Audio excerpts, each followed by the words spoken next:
दीप शर्मा जी मैनपुरी से। जी राधे राधे महाराज। गुरुदेव आपके चरणों में कोटि कोटि प्रणाम। गुरुदेव भगवान, ऐसा क्यों होता है जब किसी मार्ग पर चाहे परमार्थ हो या विद्या अध्ययन हो, प्रारंभिक अवस्था में तो उत्साह बहुत होता है, लेकिन कुछ समय बाद वो मार्ग छूटने सा लगता है और उत्साह भी कम हो जाता है। इस वजह से हम परमार्थ या विद्या अध्ययन में असफल हो रहे हैं। कृपया मार्गदर्शन करें महाराज जी, हम किस तरह चलें? 3 गुणों के द्वारा हमारा अंतःकरण संचालित होता है। अंतःकरण, अगर थोड़ा अध्यात्म की बातें सुने होगे तो तुम्हें समझ में आ सकता है।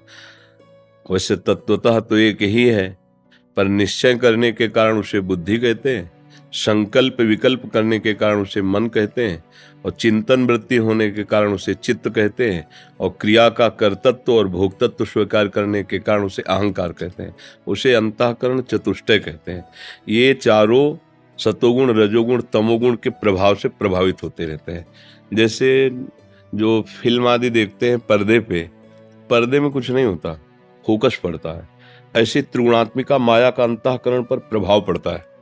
अब तमोगुण है तो निद्रा, आलस्य, प्रमाद, हिंसात्मक वृत्ति, उसके 10वें वर्ष पुरानी बात उसे याद आ जाएगी, गुस्सा आएगा। रजोगुण आएगा तो भोग वासना, ये सब नाना प्रकार। सतोगुण आएगा तो भक्ति अच्छी लगेगी, गुरुजनों का पूजन, नमस्कार, वंदना। इसीलिए त्रैगुण्य विषया वेदा निस्त्रैगुण्य भवार्जुन, गुणातीत हुए बिना एक रस आनंद थोड़ी रहता है। तो अब ये गुण कोई साधारण बात तो है नहीं। त्रिगुणात्मिका माया दैवी है, सा गुणमयी मम माया दुरत्यया, कोई खेल तो है नहीं। तो कैसे नष्ट हो?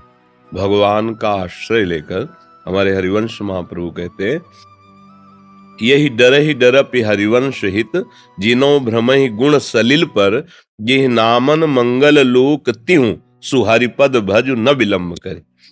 ये गुण ऐसी फिसलन है, बड़े बड़े फिसल जाते। जैसे रजोगुण आया तो अब नशा चढ़ गया रजोगुण का, उसका जो प्रभाव है वो अपना। तमोगुण आया, उसका अपना प्रभाव है।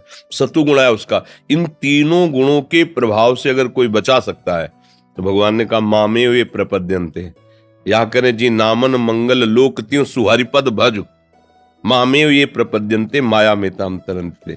भगवान का आश्रय लेकर यदि हम नाम जप शुरू करें, हमारा सतोगुण जनित वृत्ति बढ़ाने वाला ही आहार होना चाहिए।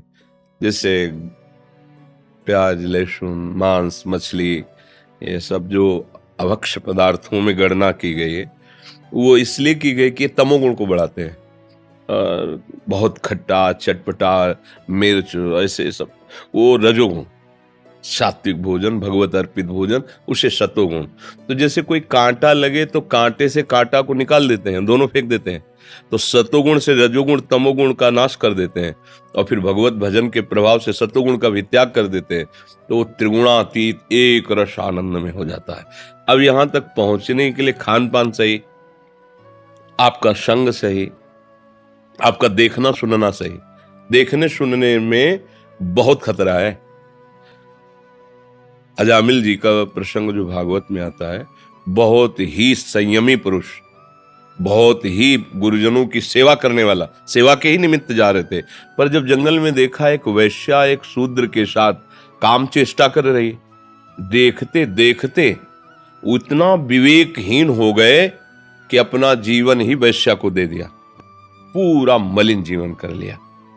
शौभरी जी यहीं जल को स्तंभित करके भजन में विघ्न न पड़े इसलिए, और मछली की मैथुन क्रीड़ा को देखकर, भला मछली में कौन से ऐसे अंग हैं जिनको देखकर काम वेदना जागृत हो, लेकिन भगवान की माया उन्होंने गौर से देखा। शास्त्र निषेध करता है किसी भी जीव को मैथुन करते हुए नहीं देखना, शास्त्र आदेश करता है, पर वो त्रुटि हुई, जहां आदेश त्रुटि होगी वहीं खतरा हो जाएगा।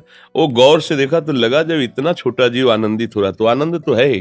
फिर 50 व्याख्या मानधाता जी की, देखने मात्र से बात हुई है। ये देखना, सुनना और बोलना, ये 3 हमारे चिंतन को बढ़ाते हैं। चाहे गलत देखे तो गलत चिंतन बढ़ाएंगे, और सही देखे तो सही चिंतन बढ़ाएंगे। जब हमारी बुद्धि शुद्ध हो जाएगी तब हमें वास्तविक विद्या का पता चलेगा कि विद्या किसे कहते हैं, तब वास्तविक सतमार्ग का पता चलेगा। कोई तुम्हें गिरा नहीं रहा, कोई तुम्हें घसीट नहीं रहा है। ये लगता है ना कि मैं तो नहीं करना चाहता, लेकिन ऐसा लगता है कोई है जो मुझे जबरदस्ती कर देता है, क्योंकि उसे ही वासना कहते हैं। कोआ मदांधो मदना तुरोवा, जब कोई भी कामना अपने आप रंग दिखाने लगती है तो हमें लगता है हम करना नहीं चाहते, पर बलात् कोई भूत जैसा आता है और मुझसे करवा देता है, हम कैसे आपको बताएं। बस ये जो अज्ञान भरी बात है इसको समझो, कोई भूत नहीं, अंतर में कोई ऐसी शक्ति नहीं जो तुम्हें परास्त कर रही, तुम्हारी स्वीकृति तुम्हें परास्त कर रही। हमने जो देखा, हमने जो सुना, हमने जो भोगा, भोगे हुए भोगों को भोगने की इच्छा का नाम तृष्णा है, सुने और देखे हुए भोगों को भोगने के नाम कामना है। ये कामना और तृष्णा नष्ट किए पूरे जीव चराचर को इसी में फंसाए हुए। भैया बुद्धिमानी है कि हम इससे अपने को बचाएं। मन सदैव आकर्षित है प्रकृति की तरफ, मना खष्टान इंद्रियाणि प्रकृति। जैसे बच्चा है भी, कोई भी कारण नहीं, पर उसे खेलने में रुचि होगी, उसे काका गगा और 1 2 3 लिखने में अच्छा नहीं लगेगा। मन है आगे बड़ा होगा तो उसे विविध प्रकार के सांसारिक रोचक नाटक देखने में रुचि होगी, भागवत गीता पढ़ने या सुनने में नहीं होगी, क्योंकि स्वाभाविक मना खष्टान इंद्रियाणि प्रकृति स्थानी कर सती। भगवान कह रहे हैं पानी कहीं भी छोड़ो नीचे ही जाएगा, अगर उसे ऊंचे चढ़ाना है तो यंत्र की जरूरत पड़ेगी। ऐसे ही मन कहीं भी छोड़ो नीचे ही जाएगा, उसे ऊपर चढ़ाना तो मंत्र की जरूरत पड़ेगी। गुरु मंत्र, मंत्र मूलम गुरु वाक्यम, गुरुजनों के महापुरुषों के वाक्यों पर चल दे तो मन ऊपर चढ़ने लगेगा। ऊर्ध्वमूल मधा शाखा मस्वत्थम प्राहुरभ्यम, ये मन परमात्मा की तरफ चल, निहाल हो जाओगे। पर बस ये कहने में तो निहाल होना इतना शब्द लगा, और इसके लिए जन्म जन्म मुनि जतन कराए, इसीलिए प्रयासरत रहना चाहिए। भगवान हमारा प्रयास देखकर रीझ जाएंगे, हमारी सामर्थ्य नहीं कि वहां तक हम पहुंच सके, वो रीझ कर हमारे पास आ जाते। अब न जाने कौन से गुण पर दयानिधि रीझ जाते, कब रीझ जाए, कैसे रीझ जाए, पर इतना जरूर है कि जो सच्चाई से प्रयासरत है उसके प्रयास को देखकर भगवान सफल कर देते हैं कि ये बहुत प्रयासरत है, अब इसका काम पूरा हो जाए, वो करुणा निधान कर दे। तो नाम जप करो, गंदे आचरणों से बचो, गंदे भोजन से बचो, गंदे मित्रों से बचो।